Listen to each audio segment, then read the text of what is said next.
Welcome to this explainer.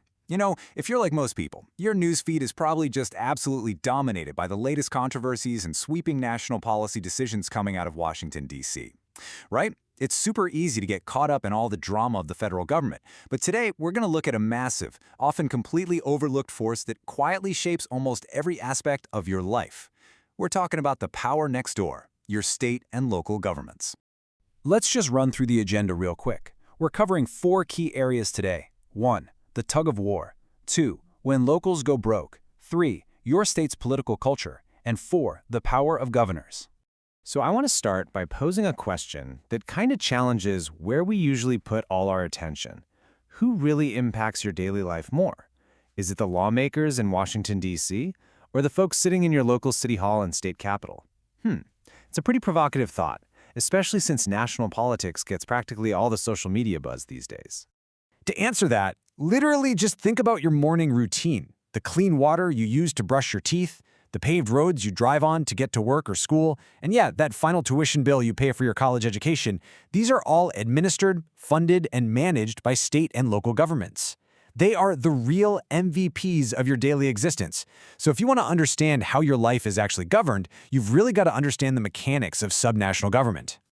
All right, let's jump right into Section 1, the tug of war, where we look at how power is actually divided up in the United States. To really grasp the power dynamics today, we have to look at the grand design of federalism in the Constitution. Now, the Constitution gave the federal government very specific expressed powers in Article 1. Think things like regulating interstate commerce, alongside some implied powers to make necessary and proper laws. But the framers knew, they absolutely knew, the states needed their own authority. So the really crucial point here is the 10th Amendment, which created reserved powers exclusively for the states. Basically, if the Constitution doesn't specifically give a power to the national government or deny it to the states, that power is reserved for the states. Originally, this meant states enjoyed a massive amount of sovereignty and independence. But as you can probably guess, things changed. If we track federal versus state and local spending from 1930 all the way to 2020, the shift in power is remarkably clear.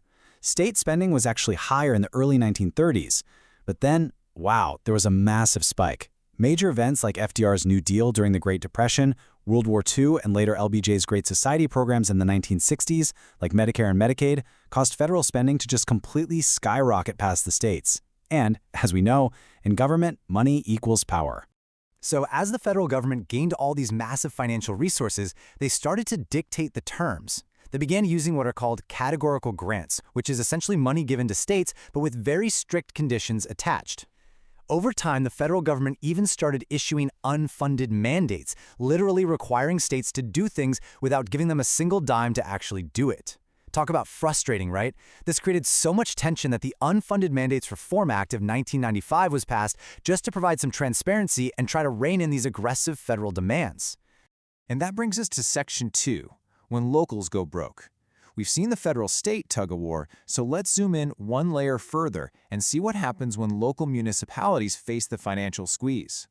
Local governments, your cities, counties, and towns, have to provide an incredible amount of services. But they're constrained by a legal principle called Dillon's Rule, which means they only have the power the state explicitly gives them.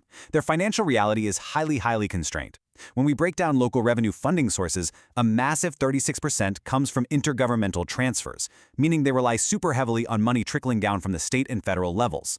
The next biggest chunk, 30%, is property tax. And unlike a sales tax that you just pay in tiny, unnoticeable increments, property taxes are collected in highly visible, often very unpopular lump sums. So when property values crash, local governments take a massive, immediate hit to their revenue. And when those economic factors create a perfect storm, the results are just devastating. The wreckage of the ballroom at the Lee Plaza Hotel in Detroit, Michigan, serves as this really powerful symbol of crumbling infrastructure and what happens when a city literally can no longer pay its bills. In 2013, Detroit became the most famous example of municipal bankruptcy in the whole country. You see, Detroit's bankruptcy was driven by impartial, hard mathematical facts, plummeting property values, a shrinking population, and massive legacy debts, particularly pension and healthcare obligations to city workers. Remember, because of Dillon's Rule we just talked about, local governments lack true sovereignty. When they go broke, they don't have the authority to just pass their expenses up the chain to the state, and they often hit a hard ceiling on exactly how much they can raise taxes. They're essentially trapped. Bankruptcy becomes the absolute only way to restructure their crushing debt. All right, moving right along to Section 3, your state's political culture.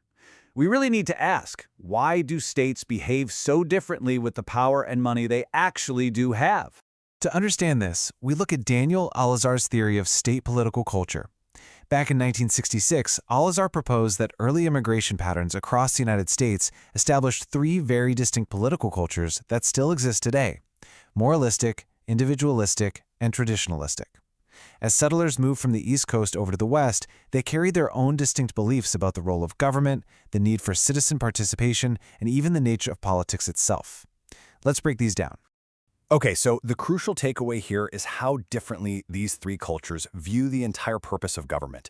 In a moralistic culture, which has its roots in early Puritan settlements, government is seen as a noble tool to better society and promote the general welfare. Politicians are expected to be honest and, actually put the public interest first. Then you have the individualistic culture, originating mostly from the mid-Atlantic. Here, the government operates a lot more like a marketplace. It's a mechanism to address issues that matter to individuals and advance private goals. Politics is viewed as a profession, and frankly, a little corruption might even be tolerated as part of the game. Finally, there's the traditionalistic culture, which developed heavily in the South and was historically tied to the plantation economy. This culture sees government as necessary primarily just to maintain the existing social order, the status quo. In this view, politics is often seen as an exclusive domain reserved mostly for elites. Let's see how this actually translates into real-world policy today, especially regarding who gets to vote. Moralistic cultures strongly value mass participation. Take Oregon, for example. They enacted a law to automatically register anyone with a driver's license to vote, unless they specifically opt out. They actively want to expand the franchise. Conversely, traditionalistic cultures are a lot more likely to see voting as a privilege, with stricter qualifications. This translates into policies like requiring a photo ID at the voting booth.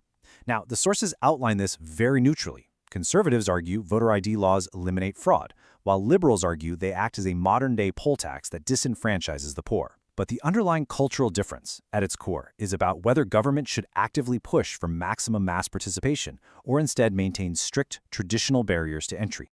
And as we know, cultures have consequences. When we look at the data on America's poor by region, it clearly shows that the South, historically dominated by that traditionalistic culture, has the highest incidence of poverty in the entire United States. It also leads the nation in health issues like self-reported obesity. Maintaining the status quo, especially when those in power do not prioritize public policies for those on the social and economic fringes, well, it can correlate with long-term fiscal and health challenges for a state's overall population. Finally, let's turn to Section 4, the power of governors. We are zooming all the way into the micro layer here, looking at the individual executives who actually wield state power on a daily basis. Governors assume tremendous responsibility the literal second they are elected. They are the sole executive, the megaphone for their entire state, and honestly, the lightning rod for blame or praise during intense crises. We saw this so vividly during the COVID-19 pandemic, with executives like Michigan Governor Gretchen Whitmer having to navigate incredibly complex public health decisions. Or consider New Jersey Governor Chris Christie back in 2012, working directly with President Obama after the absolute devastation of Hurricane Sandy. In times of crises, the human element of state power rests squarely and heavily on the governor's shoulders.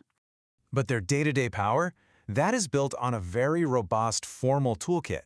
Governors propose executive budgets, meaning they are the ones setting the financial priorities for the state. They give a State of the State address to outline their legislative agenda. They have the power to call the legislature into special sessions during emergencies or budget crunches, and they hold the power to grant pardons and commute sentences. In fact, because state legislatures often only meet for part of the year, governors generally have way more relative power over their legislatures than the U.S. president has over Congress. It's pretty wild to think about. And nowhere is that power more visible than in the veto. Most governors have what's called a line item veto, letting them cross out specific lines of a budget. But I have to spotlight an absolutely wild concept from Wisconsin, the Frankenstein veto. For a time, Wisconsin governors had the mechanical power to remove individual words, numbers, or entire passages from a bill passed by the legislature and then literally string the remaining text together like Dr. Frankenstein's monster to create a completely new sentence that entirely altered the original intent of the law. I mean, no way, right? To give you a specific, super surprising anecdote of just how far this went, in 2005, Wisconsin Governor Jim Doyle used this Frankenstein veto on an appropriations bill. He scrapped over 700 words from a specific passage. The words that were left behind completely redirected millions of dollars in funding from transportation straight to education. Lawmakers were absolutely outraged, but they couldn't override it. With a single pen stroke, he completely rewrote the law. It was so shocking that voters eventually passed a referendum to ban the practice of combining words from different sentences. Which brings us to the end of our journey today. We've moved from the grand constitutional tug-of-war all the way down to the very pen a governor uses to strike out a law. The power next door is vast, it's complex, and it is incredibly impactful on your daily life. So I want to leave you with this final thought. Do you know which political culture you live in? And have you ever checked to see just how much formal power your own governor truly wields? Take a look at your own state's hidden mechanics. You might just be surprised by what you find. Thanks for joining me on this explainer, and I'll catch you next time.